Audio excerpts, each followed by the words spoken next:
there's something about being at home in your own body and being seen for who you are that's really life-changing, honestly.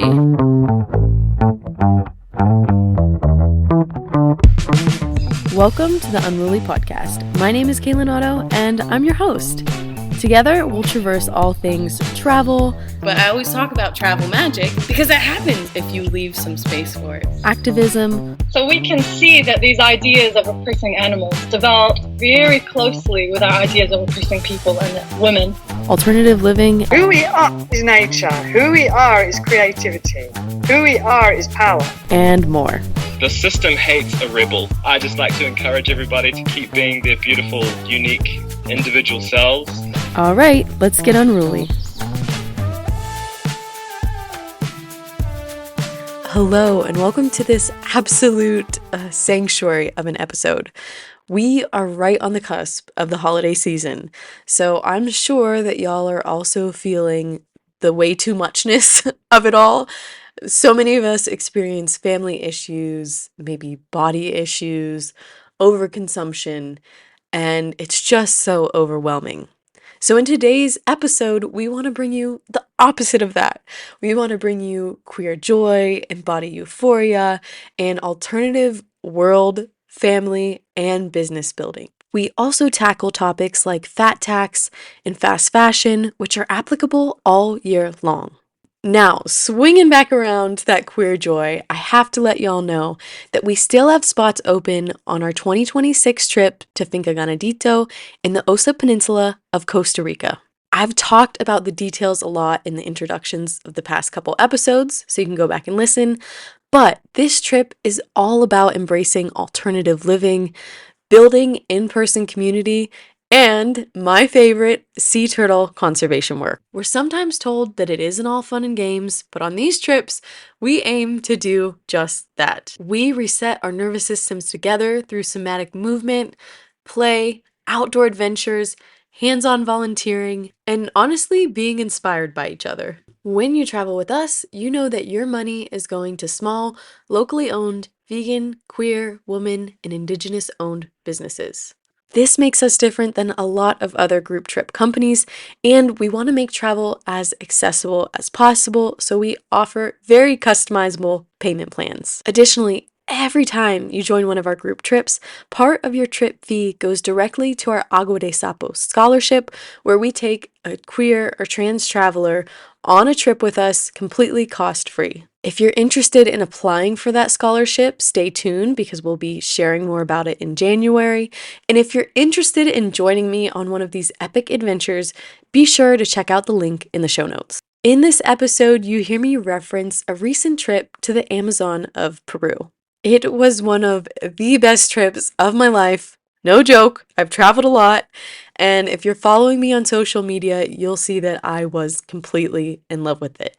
So you're hearing it here first. We are going back again in June of 2026. So if Costa Rica or the Amazon are on your bucket list, travel with us and travel ethically. You can always find the details at unrulytravel.com. Now, speaking of ethics, our guest today is the founder of Origami Customs, a trans and gender diverse clothing brand and community program that started on the road and is now based in Montreal.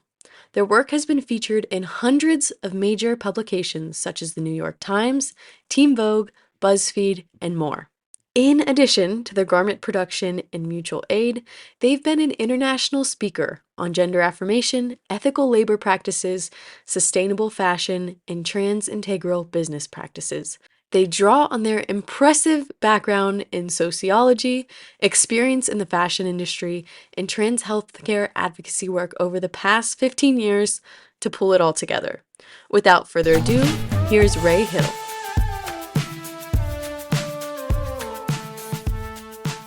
Well, Ray, welcome to the Unruly Podcast. I'm glad that we are finally making this happen. Me too. It's really good to be here. Yes. So I have lots of questions for you. I want to touch a little bit as well on, a lot on consumerism, a little bit on Black Friday, since that's something that's going to be timely with this episode coming out.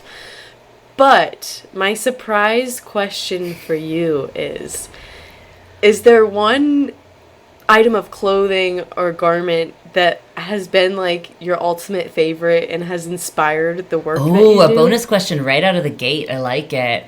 Yeah. Yeah, Okay, we're diving cool. in. It's something that I have made or someone else's garment that inspired me. Either one? Either oh my one. Gosh. I mean, I've been creating iterations of my binders for myself for many years before they were ever in production. And as someone with kind of like a gender fluid identity, I never found something that felt good for me. So what I started creating was the kind of like in between flexible hybrid type compression stuff, and that really worked for me, and I didn't see anyone else doing that. And it ended up being something that, as we could have guessed, worked for a lot of other people too.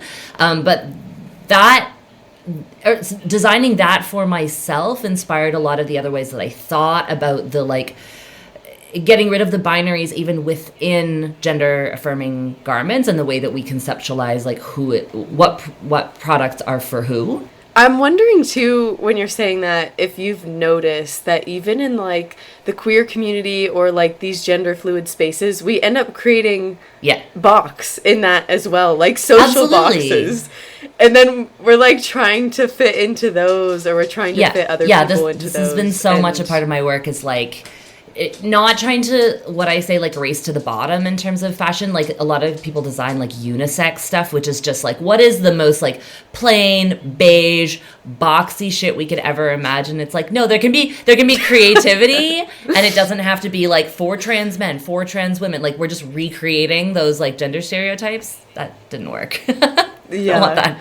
I'm really like impressed because I hardly ever see what you're doing in clothing items. Like exactly when I go to look for binders or even pants or something like that, it's so difficult to find something that's comfortable and also feels good for me. So this would be a great opportunity for you to introduce yourself to our audience and tell them what people you do. are like, what are you talking about? I'm Ray Hill. I use they, them pronouns. I am the owner and founder of Origami Customs, which is a customized line of gender-affirming garments. I have been doing this work for almost 16 years. So we were one of the front runners in this industry, and I am now the biggest gender-affirming garment maker in Canada.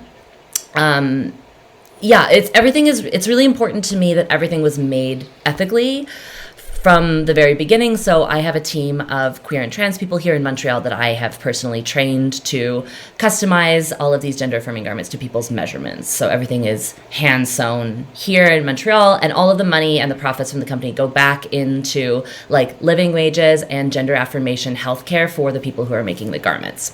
So it's very like, we're going to talk a lot about this stuff in a minute, right? This kind of like circular mutual aid economy but within a business structure. But that was essentially baked in from the beginning. I was listening to you in another podcast episode, and I feel like you created a blueprint for other businesses, and it just reminds me of like bushwhacking through the woods. That's what it feels like. You're just like fighting through all this stuff. It's true. There was no roadmap when I started doing this, and even now, it's why I really feel passionately about teaching other businesses how to do this, because it's like everyone feels like they're recreating the wheel every time they try to make like ethical policy and HR and healthcare and even like hiring and diverse marketing and all of this stuff. And it's like there's a lot of people who have been doing this. Maybe there's people who were before me that I didn't know about, that I didn't get mentorship from. So coming in now, either in trans integral businesses and helping them, or going to larger like organizations and companies and being like, hey, you don't want this to be an afterthought. Like, let's get you in on the ground level. Let's like start thinking about how we can start integrating practices that are like actually what trans people want when they are involved in your company. I'm excited to talk to you for many reasons. One is for people who are, thinking of starting a business. These are things they can consider. 2, to learn about what you do. And 3, if we already have business owners listening, like hopefully they can take little tidbits of this and apply it, because it's never too late to change. And it's so important right now to lean this way. I mean, actually dive, full-fledged in this way in business practices. Yeah, there is a whole framework, like you said, that I've created. And I'm really excited to be able to bring that to the world. People can absolutely get tips from this, and then also there's so many more resources that I offer to the community. Because this, started as a travel podcast, I heard a little bit about your sewing machine and how it would have like 1 million passport stamps if it had a passport.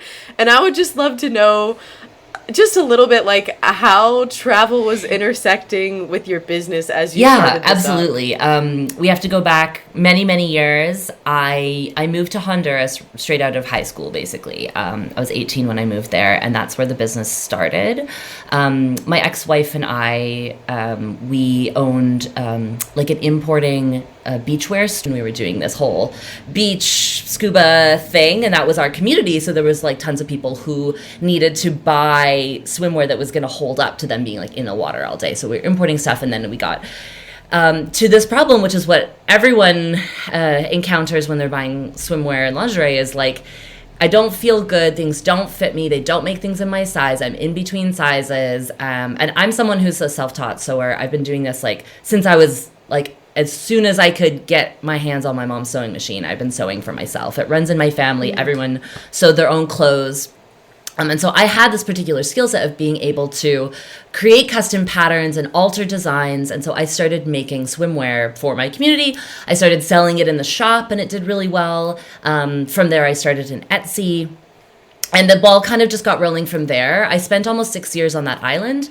And then I moved, very long story, very short. I moved to Costa Rica for another 2 years after that. And that's where I really got to be able to like dive more into developing my line. And I built my website, and I started selling. I started my lingerie line as well when I moved there. And I was starting to kind of like explore my own identity and my own gender, and starting to wrap my head around what gender affirming garments looked like. But it wasn't until I moved back to Canada in 2012, I think, that I started really like re-engaging with my gender diverse community and realizing what the gaps were and what people were missing. And people started talking to me about like, oh, I've been prototyping some stuff on my own, but they didn't have the skill set to be able to create them. So I started those garments, and all in the middle, just to answer your question about travel, like throughout those years, I was like back and forth traveling all of Central America, and then going back and forth to the States, going back and forth to Canada. So yeah, it was a big portion of my life. And I would literally carry my little sewing machine on the plane with me, because I was so worried about the timing going out if I put it in a suitcase in the hold, that I would like carry it as my carry-on. I had this like little semi-industrial Singer that, got me through so many of those first years. It was like a workhorse. But yes, it did come with me on many a flight. Fun fact, you can bring a sewing machine on a flight to take the needles out. It's a very, very unconventional way of starting up a business for sure. I was also wondering, because I feel like it's impacted me a lot, how when you were in that phase where you were traveling, you were thinking more about your own gender identity and these things, how travel and like seeing different cultures impacted that? It did for sure. I mean, I was living in a culture that was much more like conservative in these ways. For example, like my ex-wife and I, we had to go to Canada to get married because marriage equality wasn't legal in Honduras. It still isn't. So, it did affect me in that. And also we lived in this like very multicultural island because it was like a tourist destination. So I was influenced by like a lot of different people who were going through the island from all over the world, and I was getting exposed to a lot of different like personalities and gender identities and everything. But yeah, just generally travel like gives you a chance to see how people are presenting, how people are using clothing to emphasize gender identity, like all of that. And of course, throughout those years, I was able to go back to Canada and travel a lot in the States and see how things were evolving. Like this was really on the forefront back then. We're talking like 2018 and on, 2008 and on. And like the movement was really starting, so there was a lot of conversation around like big trans names like Laverne Cox and Caitlyn Jenner and people like that who were like in the news for the first time. And so I was on that forefront of like, well, what is this conversation going to be? And is it going to reach the place where I'm living? It wasn't really part of that. The news wasn't filtering down in that way. Most people had no idea what it meant to be transgender in the place where I lived. Gender diversity was treated very differently, which was a bit scary in some ways, and a bit like, I think it also pushed me to find places where I could explore it more. You definitely have those hubs throughout the world, I've noticed, even in like super rural places in Central and South America. Sometimes I'm sure it's not by accident. I'm sure I'm, seeking out these places, even if it's subconsciously, but find myself in a really trans space, and I'm surprised because I'm like out here, and not being connected to those news sources and that culture. And I'm like, wow. Yeah. I find myself being very inspired by the style, and the way that they're sort of carving out communities. So thanks for sharing. I definitely, travel has really done this for me. Like, the first time I remember consciously being like, this is a trans person, while I was on a bike trip across the US, or hearing different pronouns and things like that. So I think that exposure can be good for some of us who are just starting to think about these and things. in those rural communities too, just a final note that I think that people do gravitate towards spaces that are more international, because transness becomes more like invisible when there's so many different identities represented and different ways of presenting. Someone who was like maybe from the mainland of Honduras, for example, which is like much more conservative, would have come into this space and been able to be trans in a way that they wouldn't have been able to in their culture. So it was really cool to see that as well. Yeah, totally. When I was talking about this, I was thinking of, I just took a group of travelers to Peru, and in the city, that's where I saw more trans people, like working in hostels, working at clubs where like tourists go. So it's this interesting intersection of like good things tourism I really can bring, agree. or just like different spaces. Yeah, it really has. In a world where we can do so much harm. No, it's it's like, such an thanks for doing advantage. this. Yeah, I really agree. So when you were starting up your business, and now currently, you were thinking about fat tax, which other businesses apply to garments. Can you explain that to our listeners and talk about how you do that? Yeah, so if people don't know that term, fat taxes generally refers to, okay, so let me back up. When a brand decides to design a line, basically they'll usually release it from, let's say, standardly from an extra small to maybe like a large or an extra large, and they'll run that to see if it does well.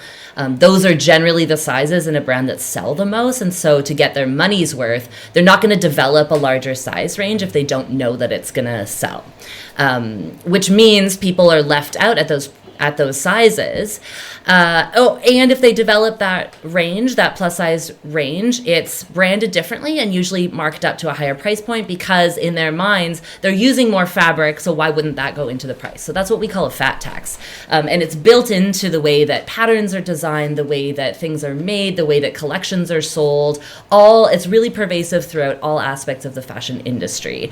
And so one of the things that was important to me when I was designing my collections was that that no size would get left out, and that's why I was like, it's going to be custom across the board. There's no person who's too small or too big to be able to have clothing that fits them, and that fits them well, because that also means that there's a lot of time and money that's spent into fit testing at multiple sizes. If you only run from an extra small to an extra large, you probably only have to fit test on like 2 or 3 people. But if we most commonly sell between an extra small and a 5XL, and I'm actually just developing my 6 and my 7 standard patterns. That means that we have more points along that chart that we need to make sure that things fit at. So there is a lot more that goes into it. But it was really, really important that we don't leave those people out, and that we price at like a 1X average. And that's really different in the industry. So usually the average amount of material used in a garment that they'll price at is like a smaller or medium, because for them that is the average, or the median, I guess. And for us, we moved it up just because it's really important that we're including those people whose garments take more material to make, and the tax shouldn't fall on them to have to pay more for that material. That should be built into the price. Right.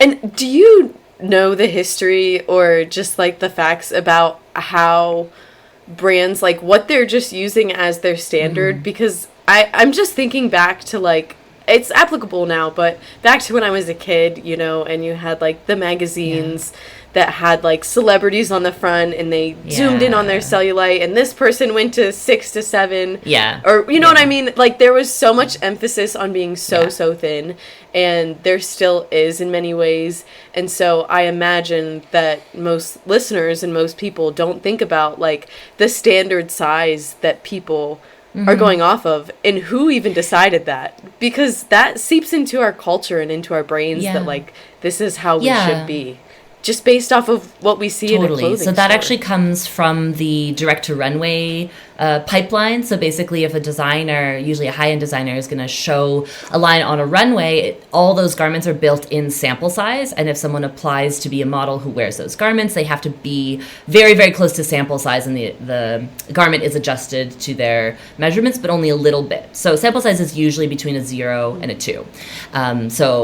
Historically, usually around a 2. Historically, anyone who's not that size is not going to be able to walk on a runway. Of course, that's changed a little bit. Now we do see plus size models walking and more diversity, but still I would say this is like, for the most part, unchanged. And then when those garments off the runway get developed into like a size run, that becomes the pattern on which all of the other sizes are graded. So it starts from there and it moves up. And of course, the way that bodies change in size over a range, it's different from say an extra small to a large, and then when you go into the plus sizes, the ratios are different, right? We don't get wide the same amount that we get tall as bodies get bigger, right? It's not even in all the directions. Right. And so when you're pattern grading, it's a really specific skill set to be able to grade in those larger sizes. Of course, it takes more skilled labor, and so that's why it doesn't get done. Right. And I'm also thinking about the way that, you know, our bodies are changing over time. Is there a way that you allow for that in the clothing that you make? Yeah, for sure. I mean, first of all, like all the materials that I make gender-affirming garments out of have stretch to them. So I won't get into like all the construction details, but there's different ways of making, for example, gaffs and binders. One of them is with some non-stretch materials and then more flexible paneling. And one is called a 360 stretch, which means like all of the materials are flexible. And that not only allows for you to like wear them more safely and comfortably throughout the day, you can get like full range of motion and breath, and it's good for people who need to have that flexibility and safety over time and all of that, but also it allows for changing bodies and allows that flexibility. The compression is modular in that way, and you don't see that a lot. No, I know that you think about this all the time, obviously, but I haven't thought a lot about until now, like how the sizes, the clothing that we see and how it fits us, like has that impact on our mental health and how we think about our own bodies. So having this range of sizes and the ability for your body to change and still wear these garments is huge, obviously. It is. And so, I'm so excited about the garments that you produce. And I think something that's been on people's mind lately is obviously the climate and our waste. And as you know, there's like endless garments made in fast fashion that are being incinerated or, you know, just tossed into the landfill.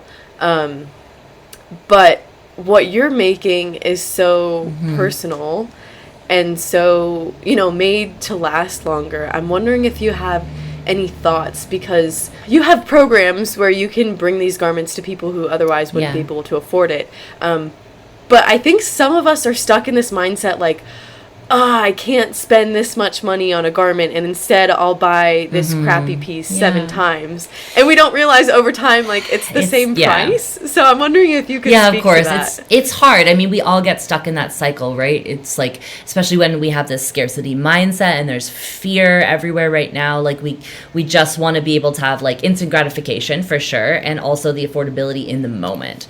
But what I'm trying to do is create garments that last for a really long time. And of course, the materials that we're making them out of, they're not always natural fibers. We have a bamboo line, which is much more of a sustainable fabric. But I would argue that the power mesh and the materials that we make gender firming garments out of, they'll last you for 10 years. You can wear the same binder, the same gaffs. Like, we constantly have customers that are saying, I've been wearing this for a decade and it hasn't fallen apart. So how many other, like, Amazon products would you have bought in that time that have just completely fallen apart, right?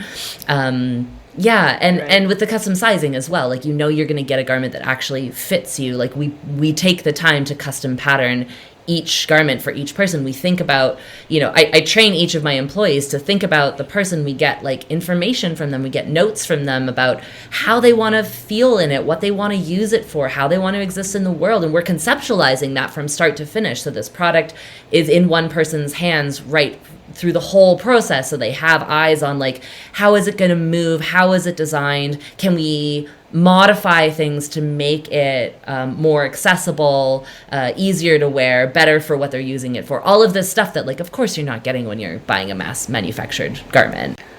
No, not at all. And in our previous episode, we talked about slow death. People being really intentional about planning their deaths and how they want end of life to be. And so now I feel like we're talking about slow clothing, like slow production of clothing that's handmade and super and I think it's part of that conversation can be, how do I envision the end of life of this piece of clothing? Like, where is it going to end up? I really like to think about that when I buy anything, like, at what point and how is that going to move on, whether that's to a landfill or recycle or whatever it is. Like, can I have that in mind when I buy it to make sure that I take ownership over this piece, this material item that I'm going to carry with me? I really try to conceptualize that I am the owner and I am responsible for this. So where is it going to end up? Like, a lot of our pieces can get passed hand to hand to other people if you outgrow them. That's really the benefit.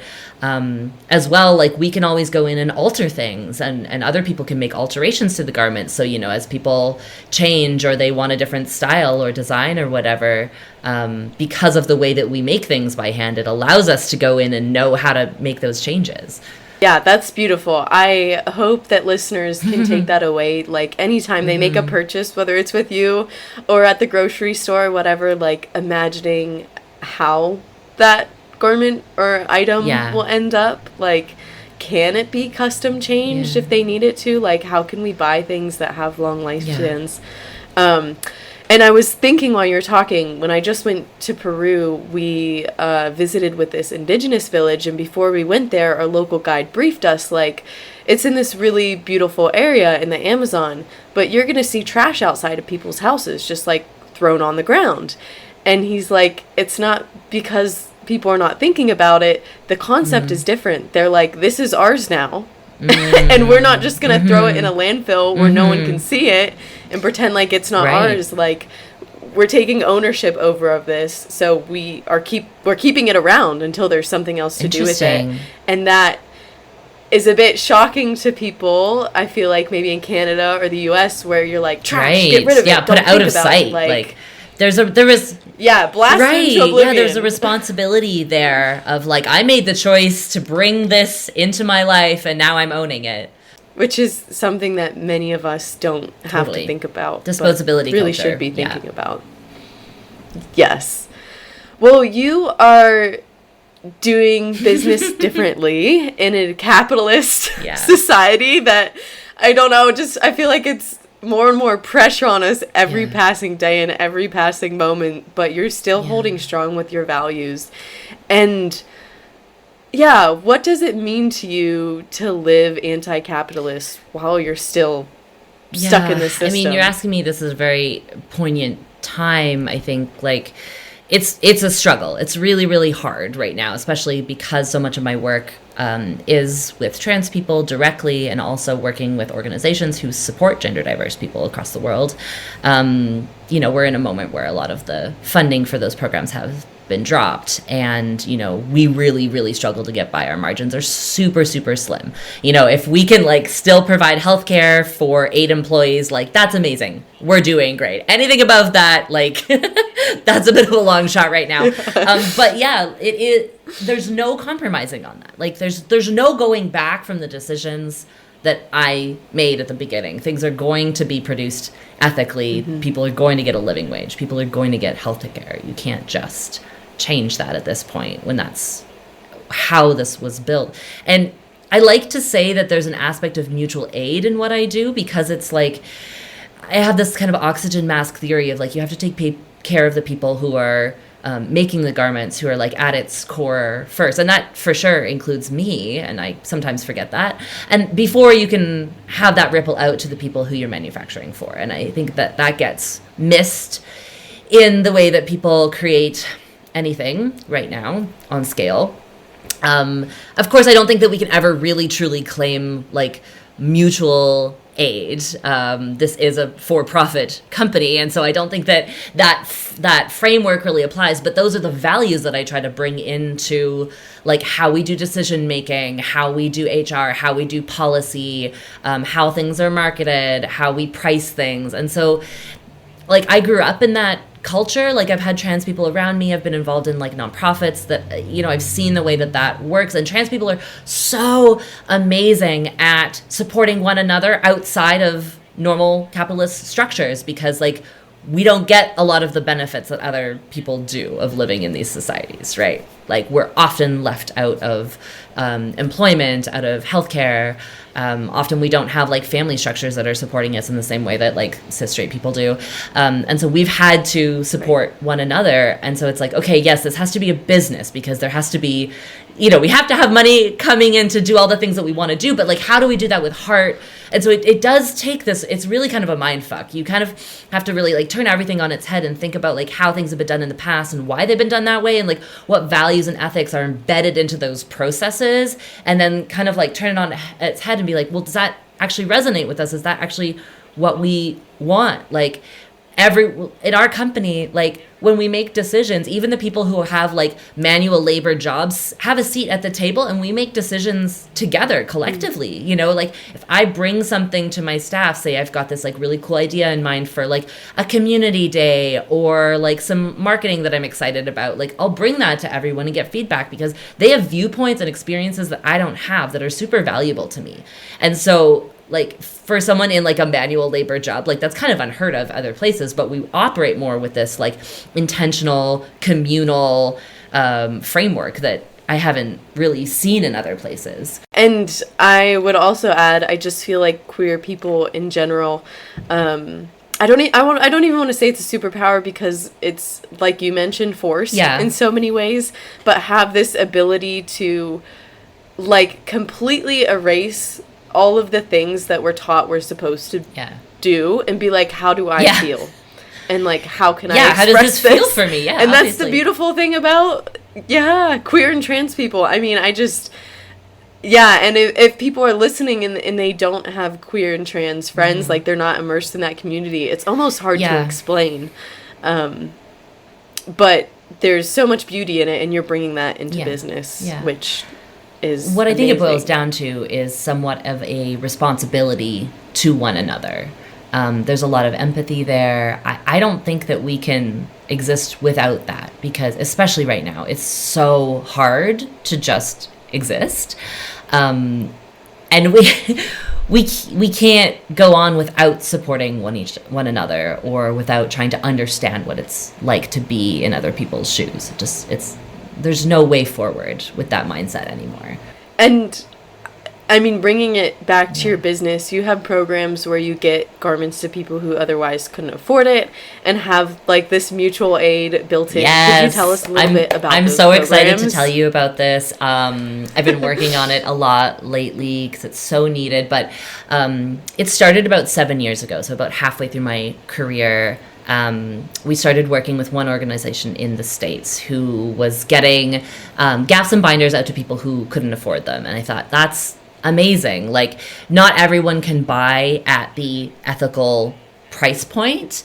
And the people who can, that's amazing. And their money will go back into this program where basically people can reach out to these, generally they're nonprofit organizations or like student unions out of universities and things like that. And they can request gender affirming garments, usually for free or for a very small donation, depending on the program. And so over those 7 years, I've built up this program. Now we work with about 110 organizations on 5 continents. These are like real relationships that I've built up with the people who are running the programs, you know, so they're like, as we know, there's often like intersecting identities for trans people. So often we are like more at risk for homelessness, you know, HIV, AIDS, people who are like refugees and migrants and trans are like much more affected by like not having as much income and having limited access to resources, all of that kind of stuff. So we want to make sure that we're catching people who are falling through the cracks of being able to access this. And so I do everything I can with these organizations. I do a lot of like free resources, and I do trainings, and I do like safety guides, and I really try to go in and work with them one-on-one, not just to give them these gender affirming garments. And we're sending out about 500 per month right now to these organizations, which, you know, I'm really proud of. It's a lot. It's really built up. Yeah, that's a lot. But I also now will either meet with people if I can in person or even online to give them like, you know, how to use gaps and binders safely. We just started with a program in Uganda called the Feminist Inclusion Center, and they're all like a trans-run, trans-led organization. And so we're doing some trainings with them because, you know, obviously like the access to that information is so much less than what we would have here. So really trying to like support those programs and meet them where they're at, and also learn from them, you know, because I'm not the one trying to come in and be like, this is how you run the show. Like, they have so much information for me about what people need and how people are experiencing these, and like what accessing gender affirming care is like, medical or non-medical, like what I'm doing. So that's where I see this like mutual aid happening. Like technically, yeah, we're like in this, we're still in business, like whatever that means. But we're sharing information, we're sharing resources, and it really feels like we're in this like grassroots network together. And I'm very, very proud of that work. That's incredible. I'm just imagining like from you all these little lines that span across the globe of like care and garments and all this information that's getting passed. And I think that's so important right now. Yeah, for sure. I mean, people are losing access to gender-affirming healthcare, especially in the States right now. So that's when, especially when people are losing access to medical care, that's when non-medical gender affirmation garments become so much more important, because they're like a first line of defense, and especially for younger people. Yeah, I was going to ask you, can you speak to... Because I know we have some listeners who are just sort of, you know, figuring things out, and they're interested to maybe dabble in binders or other things. Can you speak to, like, what it feels like to have a garment like that that's like, oh, this feels good, you know? Like, I feel like myself. Can you just describe that the gender feeling? good, the gender joy. I mean, if... We hear so much about dysmorphia. It's like, I want to hear a little, which is important, but I want to hear a little bit of that. Yeah, I mean, if someone's never experienced gender euphoria, it's really beautiful and indescribable. And I hope for everyone that they get a chance to experience that.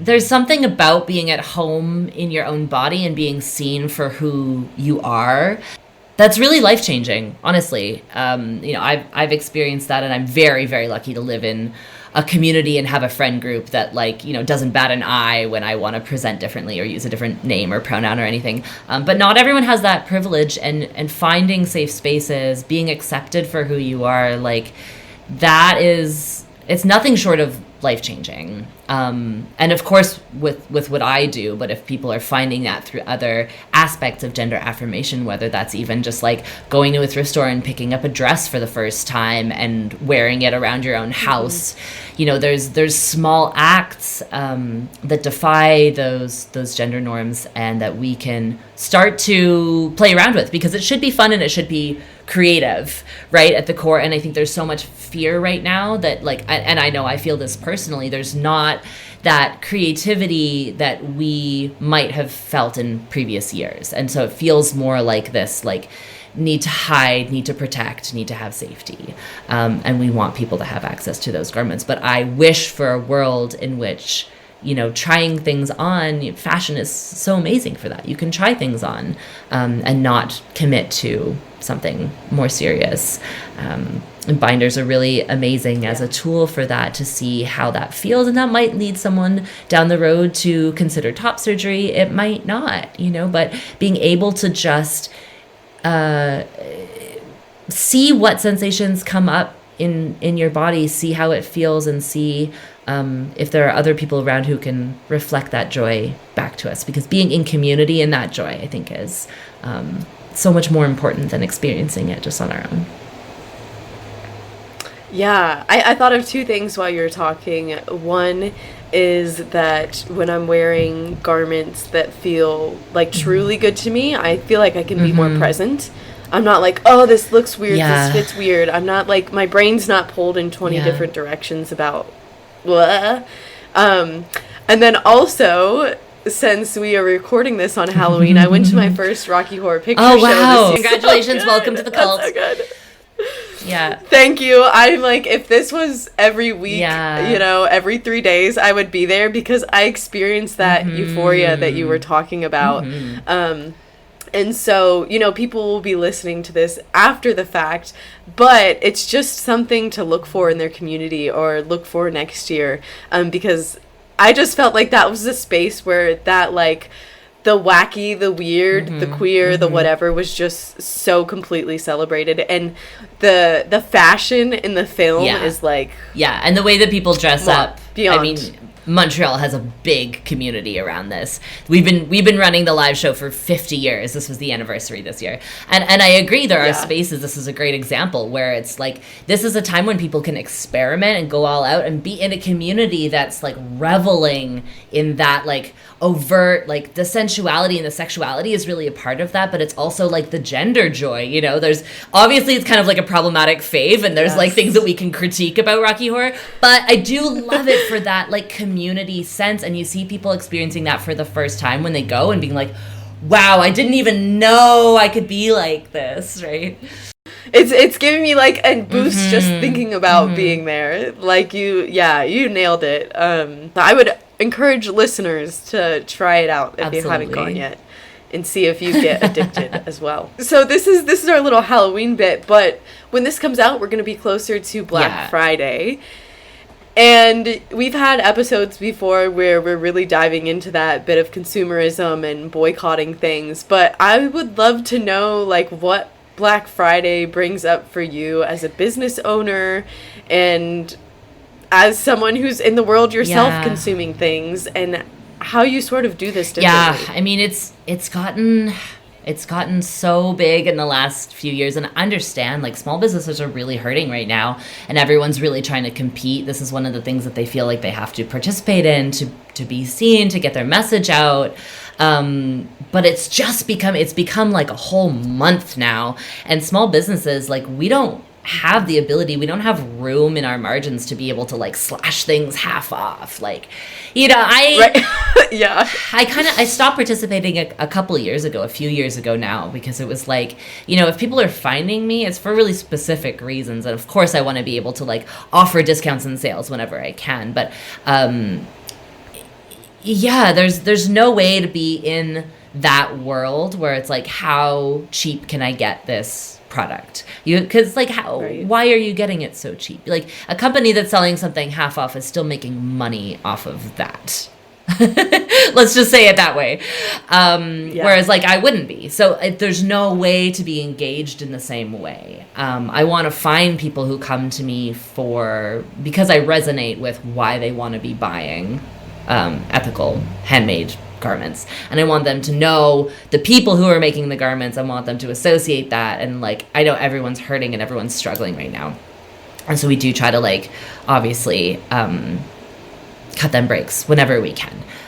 But yeah, I think that people come for different reasons. I don't think that I can exist in that world anymore. And I see small brands making these same choices now more than ever of like not participating in Black Friday and being like, if you want to buy from me. Like, I'm not gonna try to convince you anymore, because also like the way that we can even market is so different than a few years ago. Like, it is so hard to get the word out, especially if you're using social media and Google ads and things like that, especially if you're working with a gender diverse community. Like, we get banned constantly. We can't run an ad with trans people in it because it gets flagged for sexuality and nudity, and like I'm sure it's the same for other companies like mine. We can't compete, so we just have to go back to like the foundation of like, why are we here? We're doing really good in the world, and like, yeah, if you can't afford to buy a garment, like, that's fine. I'm not going to pressure you if you don't have the money. Go to one of the 100 organizations that's going to give it to you for free.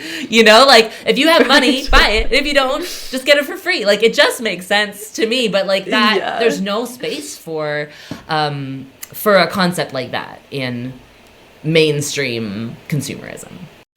What tips would you give to listeners who are sort of just opening up their minds now to like, oh my goodness, our consumerism is out of control, and this is the first Black Friday where I'm not going to go wait in line for 20 hours. What sort of wisdom could you pass on to them about this hectic time when there's so much pressure to just gobble up everything? I mean, I try to take a harm reduction approach to everything that I do. So I'm not going to say like, how dare you buy things on Black Friday? Like, there's some things that we need to be able to get cheap because people are really broke right now. Like, I have no judgment for people participating in that. If you feel strongly about trying to take a step back, there are things that you can do. Like, there is Buy Nothing Day, which completely boycotts Black Friday as well as probably the whole weekend around it, because now it's a whole weekend. But small businesses right now across the board are really hurting. So anytime you can try to find an ethical alternative, it's about making small choices here and there. It's not about like, I'm going to cut out, like boycott Amazon, never buy anything from there. Like, okay, but is there a middle ground where you can like start slowly and start choosing other options, trying to find maybe like a local or handmade source for some of the things that you're getting there, and just moving away instead of having this like cold turkey approach. Like, I don't think that that's super healthy for most people, and it can feel really like hard and disorienting. In the worst case scenarios, they're like, wow, that sucked. I can't find the things that I want. I'll just go back to buying everything like mass produced and super cheap. Yeah, I was even thinking about people can use Amazon as a search engine for things that they're looking for, especially if they're so dialed into that habit, and then try to find the actual company that sells it, or try to find, like you mentioned, somewhere locally that will make the similar thing. It's like, I have this thing, I know what I want, how can I find this from a different source that And it's the thought process. It's really just starting to think about, like we were talking about before, like, if I'm going to take responsibility for this item from start to finish, do I know where it was made? Do I, like, what are the values that are important to me? Like, is it made in my country? Is it made by people who are making a fair wage? Is it made out of materials that I care deeply about, where they're coming from? Is there like a waste product that I feel not good about? Like, what, picking and choosing, like, what are the things that I'm going to focus on? Or like, is there one aspect of this piece that I can think about? What is the lifespan? And just, it doesn't have to be all the time. It doesn't have to be these big changes, but just starting to have that thought process every time we go to shop for something, and hopefully it'll become more routine, and we'll start noticing alternatives. We'll start noticing, like, the farmers markets and the artisan markets, and like where bulk stores and things like that, and just starting to like, okay, conceptualize, like, where can I start to find other alternatives. Thank you for sharing that, because like you said, we're at a hard place in the world with so much pressure, especially around the holidays and around these times. Do you have any encouragement that you could share with queer and trans folks right now as we approach the holidays? I mean, there's so much family, just trauma, drama, all of these things. Like, it's a hard time, and I feel like people can get really down right now, and for good reason. Yeah, I mean, it's hard to tell people to find something that doesn't exist. I want for everyone to feel accepted and cared for and held. And also I know that that's not always an option in the way that I conceptualize it. Queer people and trans people historically have just created family and community in ways that I have never seen any other communities do. Of course, that's from my perspective and my experience, but I think we're incredibly talented at recreating the way that relationship looks to us, and being more than the boxes of friendship or relationship that often we grow up thinking about. So finding people that you care about, holding them really, really tightly throughout this time, reaching out to more people. Of course, there's so many like beautiful mutual aid strategies that we see going on right now. People showing up for like childcare and rides and food and all of these ways that we can like subvert capitalism, subvert the way that we are dependent on the system, subvert the way that we are dependent on like born family, blood family, if that's not available in the way that we want it. There's so much creativity that I'm seeing right now, not just, GoFundMes and things like that, which are like, of course, really important, and we should be supporting people directly whenever we can. But just, I guess, trying to be aware of what we have to offer, and showing up really authentically and messily. And sometimes it's like hard and confusing, but like we have each other. We've got to have each other's backs. It's like, it's the only way. I think about like my own social anxieties and social obstacles that I have that make me want to like stay in and not go see people in person, or like just hide and whatever. And I've just noticed lately that every time I do go out and actually see my community face to face, have a conversation with someone, make a joke, whatever, go to Rocky Horror, I'm like, wow, that was so worth it. And it, what I got really outweighed like all my fears about this, because I know that it's especially hard for people with different social anxieties at this time. So just a reminder to them that you got this. It's hard. Not all the time, but every once in a while. It's hard to show up when we don't feel like we're our best, when we feel like we don't have a lot to give. But people value us. People want us in relationship in those spaces. Is there any question or thought that you would like to leave listeners with? Oh, that's a really good one. I wish I could talk to all of the people out there, one-on-one, more so than just being here. But I want to know what's bringing people joy, like what other people are experiencing and how they're organizing and collaborating and creating these structures. I want more examples. So like, I don't know if they want to like leave comments or message in, and like I just want to be inspired, like, 'cause especially coming up to the holidays, like how are people creating more joy, more trans family, living outside of capitalism as much as we can, creating mutual aid. Like sometimes it's hard for me to feel like there aren't a lot of options, and running this business is like there's a lot of pressure on me all the time, and sometimes I also can get into my head about it. And I want to know what resonates for other people so that I can also get inspired. Yay, me too. As soon as you said that, I was like, I want to know. I want to be inspired. So I'll encourage listeners to go to maybe the social media post, or even I'll have my email in the show notes, and you and I can share the feedback that we get on what people are doing out there. Yeah, definitely. I am so glad that you joined me for today's episode. If you want to learn more about the topic that we discussed today, head over to unrulytravel.com. If today's conversation made you laugh or cry, or feel seen or inspired in any way, please take just 30 seconds to follow the show and rate and review it wherever you listen to podcasts. Then share this episode with a friend. I'll see you next time. Stay unruly.